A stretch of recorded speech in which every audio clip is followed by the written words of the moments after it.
오늘 여자 집사님들 세 분이서 찬양을 인도하시는데 너무 은혜가 되었습니다. 감사합니다. 추수할 때가 이르러 들판은 휘어졌네. 지금은 엘리야 때처럼이라는 CCM 가사 한 소절입니다. 요한복음 4장에서 예수님은 밭이 추수할 때가 되었다며 희게 되었다고 말씀을 하셨습니다. 우리나라식으로 하면 논이 노랗게 물들었다, 이렇게 말을 할 수가 있을 것 같습니다. 저는 평소에 이제 점심 식사를 마치고 나면 교회 주변을 산책하곤 하는데요. 교회 본관 쪽이 아니라 이제 너머로 가면 여러 또 회사들이 있습니다. 더 내려가면 이제 논이 있는데요. 논이 있는데 그 논이 어느새 이제 노랗게 되어서 이게 추수할 때가 되었더라고요. 벼 냄새가 나고 이제 메뚜기들이 논이는 그런 논이었습니다. 그리고 벼를 잘 보니까 되게 잘 연글었습니다.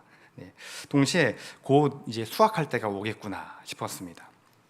이런 시기가 되면은 자신을 좀 돌아보게 되는 것 같아요. 나 자신을.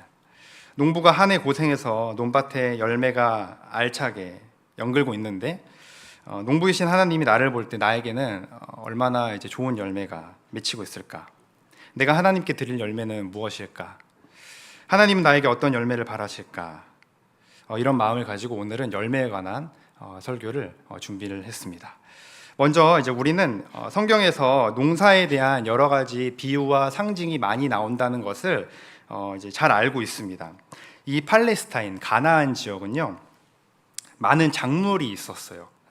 대표적으로 이제 포도와 올리브, 무화과 등이 있었고, 곡식으로는 이제 밀과 보리가 있었습니다.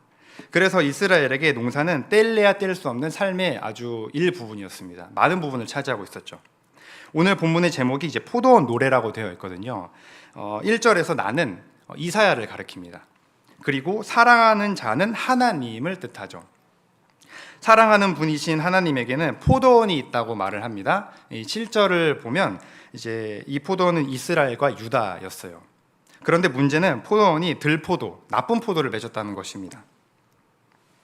그 어떤 사람도 무슨 일을 할 때 나쁜 결과를 기대하는 사람은 아무도 없을 것입니다. 우리는 아주 작은 일을 할 때조차 좋은 결과, 좋은 열매를 기대합니다. 특히 크고 중요한 일일수록 그가 노력한 만큼 기대하게 되고 더욱 그러하죠. 저희 중등부 학생들이 요즘에 시험 기간인데요. 평소에 공부를 열심히 하는 학생이나 그렇지 않은 학생이나 좋은 점수를 기대해요. 좋은 점수를. 그리고 나쁜 점수를 얻으면 실망을 합니다. 이거는 여러분 공부를 열심히 하고 잘했던 학생들에게 더욱 그러하죠. 여기 앉아 계신 성도분들도 대부분 이제 자녀가 있으실 텐데 자녀가 올바른 길로 나아가고 잘 되기를 바라시지 엇나가거나 나쁜 길로 빠질 것이라고 기대하는 분은 아무도 안 계실 거라고 생각합니다. 하나님도 마찬가지셨어요.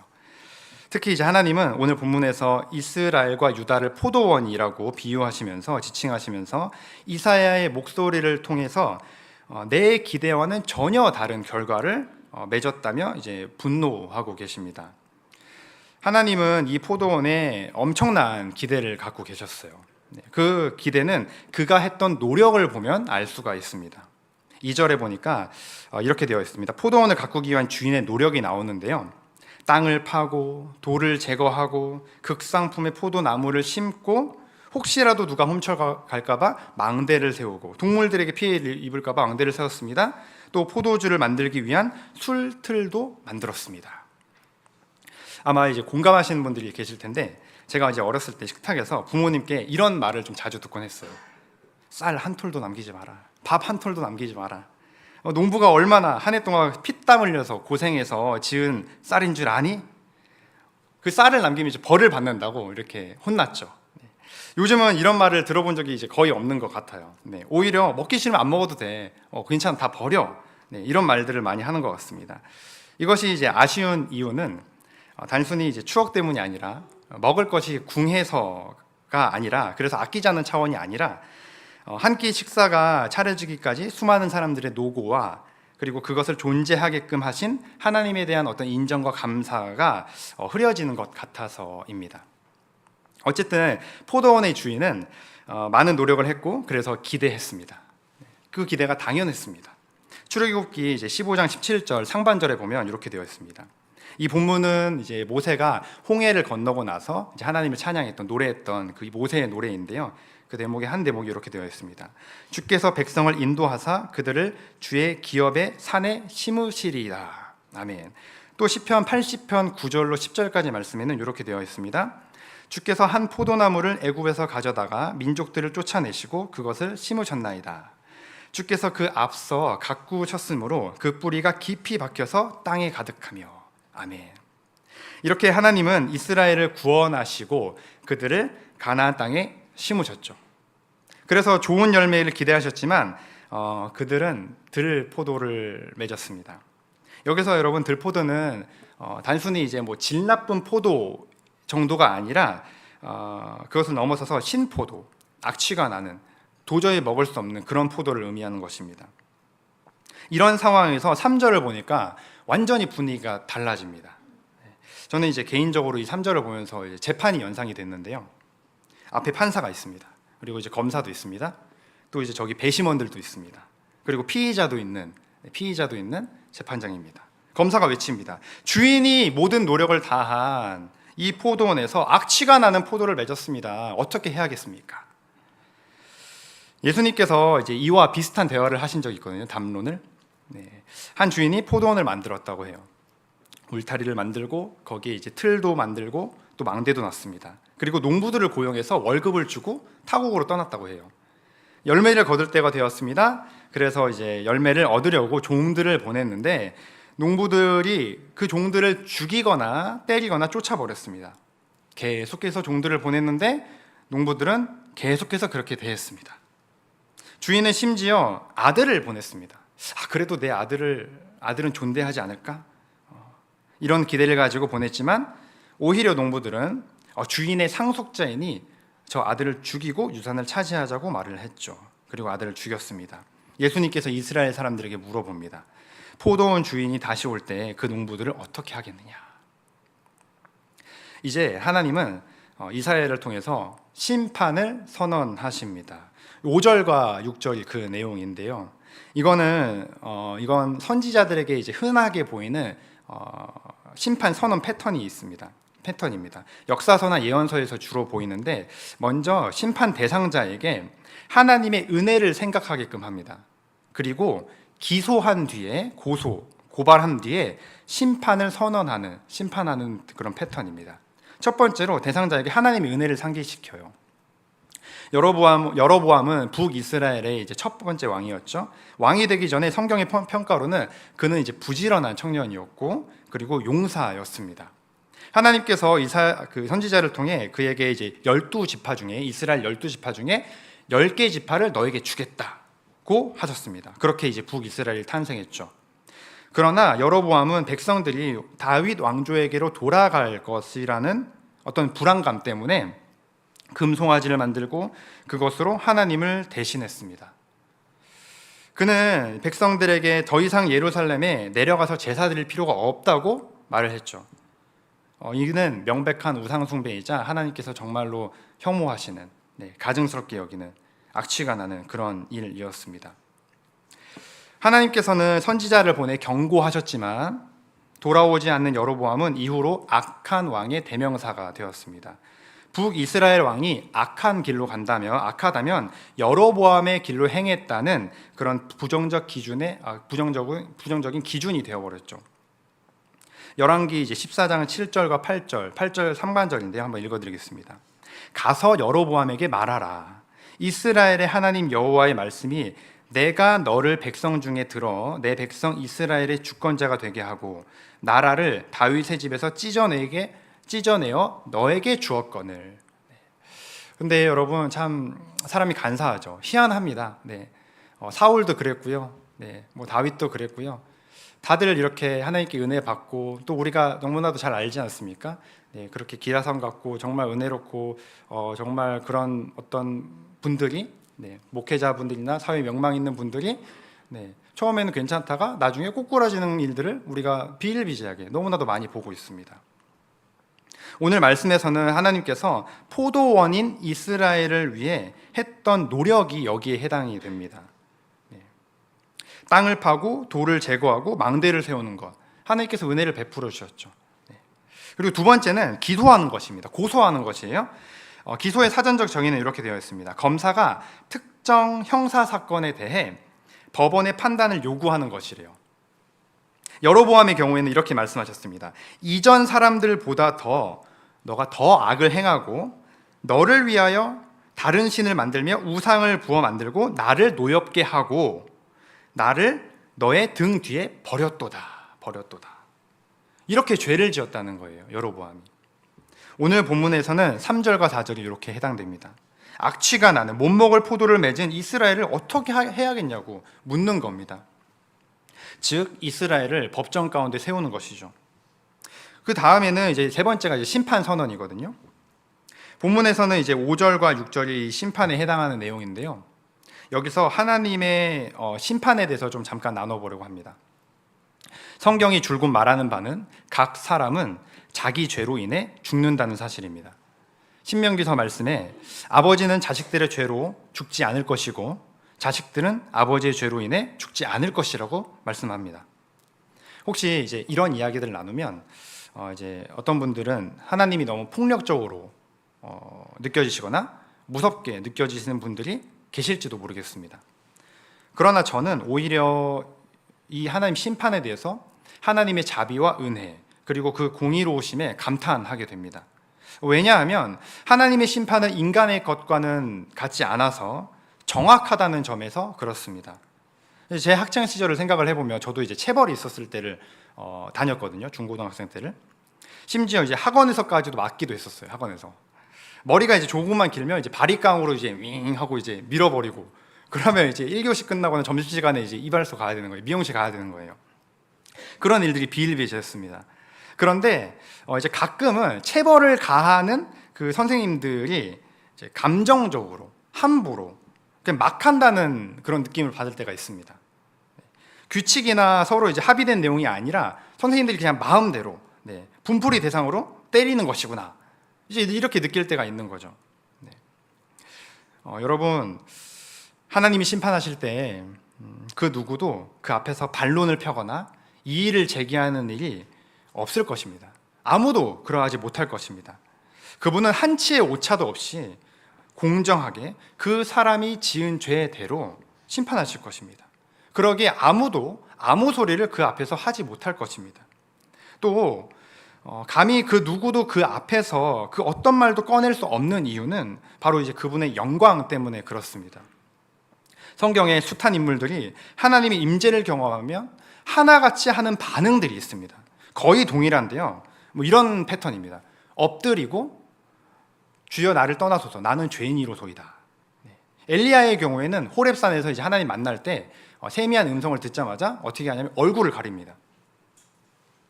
이사야는 이렇게 말을 했죠. 화로다 나여 망하게 되었도다. 나는 입술이 부정하고 입술이 부정한 백성 중에 거주하며 만군의 여호와 하나님을 배웠도다.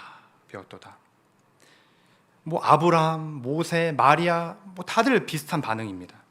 우리가 믿고 따르는 찬양하는 하나님은 이런 분이십니다. 지극히 높고 거룩하신 분. 그래서 영광스러운 분이시죠. 하나님을 잘 모르는 자들은 이 땅에서 하나님에 대해서 왈가왈부합니다. 혹 우리 믿는 자들 가운데서도 하나님에 대해 그리고 그 심판에 대해서 의문을 제기하는 분들이 그런 이들이 있을지도 모르겠습니다. 그런데 저는 개인적으로 어떻게 생각을 하냐면 이거는 정말 하나님을 모르는 것이라고 생각을 합니다. 하나님의 영광에 대해서 깊은 어떤 고민과 묵상을 해보지 않아서 하는 지극히 인간적인 생각이라고 여깁니다. 성경 곳곳에서 하나님을 만났던 이들의 반응을 생각해 보시면 너무나도 잘 알 수 있고 제가 왜 이런 말씀을 드리는지 알 수가 있을 것입니다. 제가 한때 이제 친구가 이런 적이 있었어요. 이제 어렸을 땐 참 순수하잖아요. 그래서 되게 순수하게 하나님 보고 싶다고 기도한 거예요. 그 친구가. 그래서 어떻게 했냐면 자기 이제 개인 기도 시간에 자기 방에서 무릎 꿇고 몇 날 며칠을 하나님 보게 해달라고 보고 싶다고 계속 기도했던 겁니다. 근데 실제로 이제 보진 않았지만 본인이 무언가에 압도되어서 엎드려서 아무것도 못하는 그런 경험을 했던 거예요. 무슨 귀신 가위 눌리듯이 이제 그런 경험을 하고 나서 이제 다시는 이제 그런 것들을 구하진 않았다고 하는데 이제 그런 어떤 경험을 하게 되는 거죠. 또 다른 면에서 제가 이제 하나님이 심판을 보면서 그분의 어떤 자비와 은혜 그리고 공의로우심에 대해서 생각하는 것은 바로 참된 정의가 실현된다는 점에서 그렇습니다. 요한계시록 6장에 보면 이제 7인을 봉인을 담은 심판이 나오는데요. 천사가 5번째 인을 뗄 때 그때 하나님의 말씀으로 인해 그것을 증언하다가 죽은 성도들의 외침이 나옵니다. 네. 그들이 이렇게 외칩니다. 거룩하고 참되신 대주제여, 땅에 거하는 자들을 심판하여 우리의 피를 갚아주지 아니하시기를 어느 때까지 하시려 하나이까. 여러분, 하나님은 올바르게 한치의 오차도 없이 심판하시기에 하나님이시고 그리고 정의롭고 공의로우신 분이십니다. 그가 여러분 심판을 행하지 아니하시면, 그의 심판이 없다면 이 땅에는 공의와 정의가 없는 것입니다. 온갖 거짓과 겉모술수 그리고 부조리와 불의가 차고 넘치는 세상을 한번 생각을 해보세요. 네. 우리가 누구를 욕할 자격이 되나요? 네. 우리도 똑같이 그렇게 죄를 저지르고 있고 또 누군가로부터 피해를 받고 있습니다. 네. 불의를 이제 경험을 하죠. 오늘 아침에 이제 출근을 하는데 차가 이렇게 제가 운전석에 있으면 완전히 붙여서 된 거예요. 순간 화가 이렇게 확, 지금 설교하러 가는데 지금 가뜩이나 지금 가도 지금 도착할까 말까 하는데 전화번호도 없어요. 그래서 어떻게 해야 돼? 막 이러고 있다가 이제 조수석으로 들어가서 이렇게 들어갔거든요. 그러면서 이제 운전도 급하게 하게 되고 막 빵 하게 되고 그런 거죠. 근데 마음이 여유로울 때는 무슨 일이 있나 보다 이러고 혼자 여유롭게 가면 누군가 이제 여러분, 하나님의 심판은 반드시 이루어져야 합니다. 이루어져야 합니다. 그렇다면 하나님이 이스라엘에게 원하셨던 열매는 도대체 뭘까요? 그들은 어떤 열매를 맺지 못해서 하나님의 심판을 받게 되었을까요? 도대체 좋은 포도는 무엇을 말하는 것일까? 열매가 어떤 결과라고 본다면 우리는 흔히 이제 눈에 보이는 어떤 정량적인 결과물들을 열매라고 생각할 때가 많은 것 같습니다. 수가 많다, 크다, 보기 좋다 등등등 이런 것들이죠. 제가 이제 몸담은 이제 공동체의 이제 일입니다. 그때의 일입니다. 가만히 이제 보면 이런 일들이 이제 많았어요. 어떤 거냐면 이제 뭐 학원 가고 공부하느라 이제 모임에 몇 번씩 빠지고 그런 친구들이 있었어요. 그렇게 열심히 하지 않았어요. 근데 열심히 했지만 열심히 하지 않았어요. 그런데 그 친구들이 이제 좋은 대학에 가잖아요. 좋은 딱 대학에 가면 갑자기 그 친구를 막 세워주기 시작해요. 그 친구들을 앞에 모아서 이제 이야기도 좀 시키고 하나님의 은혜로 뭐 이렇게 됐다 그러고 막 그렇게 막 세워요. 그런데 이제 묵묵히 모임에 참석하며 한 번도 빠지지 않았더라도 좋은 대학에 가지 못하면 뭐 그런 칭찬들이나 그런 건 없었습니다. 제가 그래서 그랬던 건 아니고요. 자격지심이니까. 그런 것들이죠. 이런 일들이 있었어요. 이런 것들이 성경에서 말하는 좋은 열매일까? 사무엘상에서는 하나님께서 이제 사무엘에게 사람은 외모를 보거니와 나 여호와는 중심을 본다고 말씀하셨습니다. 또 호세아에게는 하나님께서 나는 인애를 원하고 제사를 원하지 아니한다. 번제보다 하나님 아는 것을 원한다고도 말씀하셨죠. 오늘 말씀에서도 그와 같이 말씀하십니다. 7절입니다. 그들에게 정의를 바라셨더니 도리어 포학이요, 그들에게 공의를 바라셨더니 도리어 부르짖음이었도다.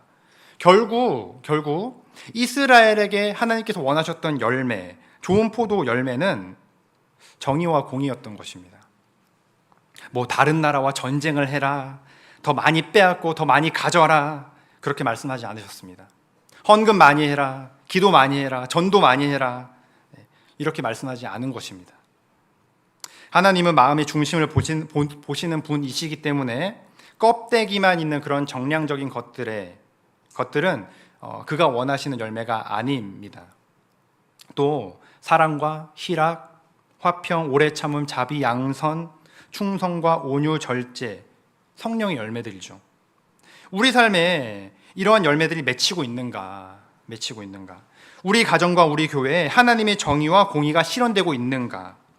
혹 신포도, 악취가 나는, 하나님 보시기 굉장히 혐오스럽고 가증스러운 것들을 우리 삶에 지금 맺고 있진 않은가?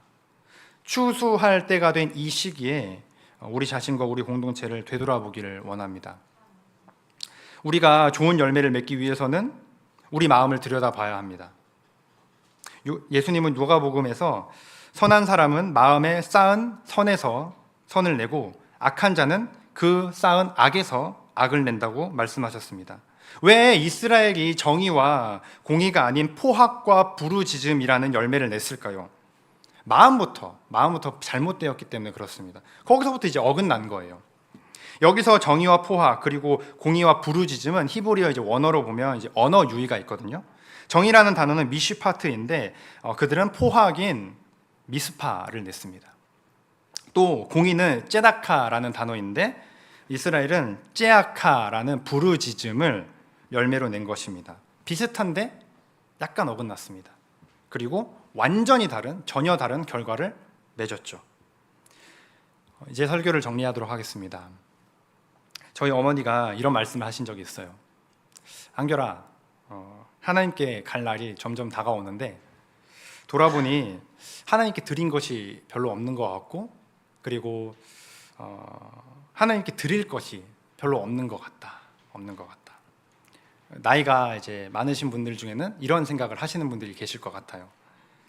그 마음이 어떤 마음인지 어렴풋이 짐작이 됩니다. 그런데 저는 이렇게 생각해요. 하나님의 평가는 우리의 생각과는 완전히 다를 것이다. 천국에 가면 우리가 전혀 생각하지 못한 사람이 하나님과 가장 가까운 사람일 것 같다.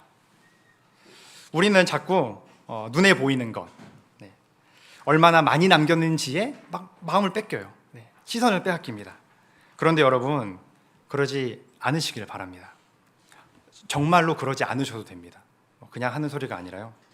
달란트 비유를 통해서, 예수님께서 하신 달란트 비유를 통해서 우리가 알 수 있는 사실은 하나님은 우리에게 자신이 주신 것만큼의 양만을 우리에게 기대하셨다는 것입니다.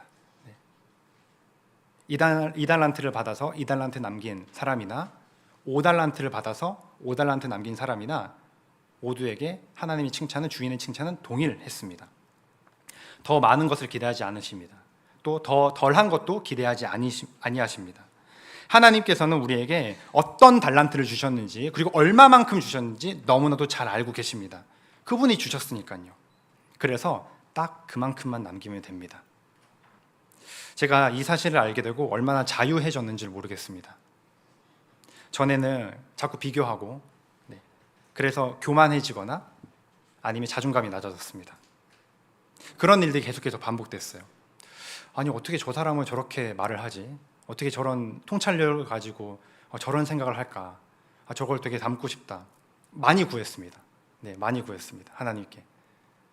그런데 이 사실을 깨닫고 나서 그러지 않게 되었습니다. 더 이상 그렇게 구하지 않게 되었습니다. 또 진짜로 교만하지 않게 되었습니다. 뭐 나보다 못한 사람이 있겠죠. 있는데, 그런데 정말로 그 교만한 생각이 불쑥불쑥 튀어나올 때마다 이때를 생각합니다. 그게 아니지. 하나님께서 이스라엘에게 기대하셨던 건 엄청난 일이 아니었습니다. 정말 말도 안 되는 일, 뭐 엄청난 하지 못할 그런 일들이 아니었습니다. 정의와 공의였고, 인애를 원하셨고, 하나님 아는 것을 원하셨습니다. 사랑과 희락, 화평, 오래 참음, 자비와 양선, 충성과 온유, 절제입니다. 우리가 각자 작년 말과 올 초를 좀 생각을 해봤으면 좋겠어요. 하나님께서 나에게 기대하신 열매가 잘 연결어가고 있는가? 좀 더 내가 하나님을 알게 되었고, 그리고 성령의 열매들이 내 삶 가운데서 나타나며 하나님의 정의와 공의가 내 속에서 있고 나를 통해서 지금 보여지고 있는가, 드러나고 있는가? 이제 우리가 이런 마음을 가지고 함께 찬양하기를 원합니다.